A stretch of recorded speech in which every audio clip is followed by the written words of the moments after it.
Pandai Sike merupakan suatu daerah yang terletak di Kecamatan Sapuluh Koto, Kabupaten Tanah Datar, Provinsi Sumatera Barat. Di sini terdapat sentra produksi kain tenun yang sudah dilirik sampai ke mancanegara.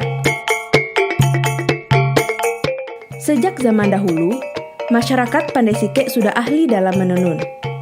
Keahlian ini diturunkan kepada kaum perempuan dari generasi ke generasi.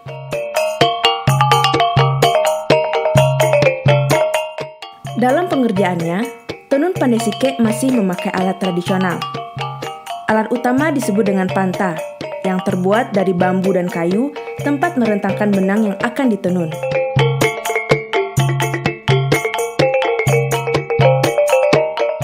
Proses awal pembuatan tenun disebut dengan mancukia, yaitu pembuatan motif hamparan benang dengan kayu pipih dan panjang. Teknik dasarnya hampir sama dengan menganyam.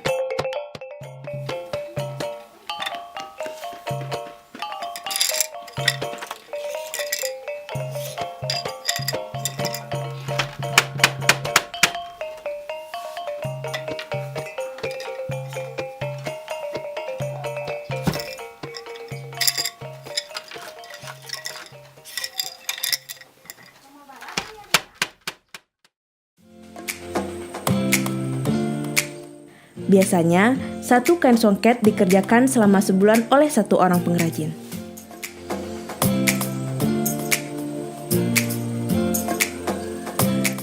Tenun Pandai Sike mempunyai corak dan motif yang khas. Pemilihan warna emas dan perak memberikan kesan berkelas, elegan, dan mewah. Kain tenun Pandai Sike biasanya diproduksi dalam bentuk songket dan selendang. Kain ini dipakai sebagai perlengkapan dalam upacara adat. Namun, dengan berkembangnya fashion, kain ini juga dikreasikan dalam bentuk tas, dompet, dan aksesoris lainnya.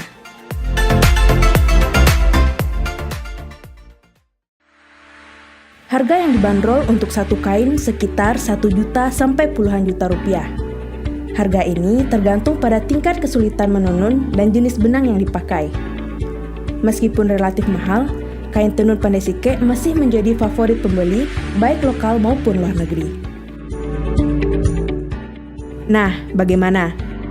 Tertarik untuk mengkoleksi kain tenun Pandai Sike? Arini Eka Putri, Pandai Sike, Sumatera Barat.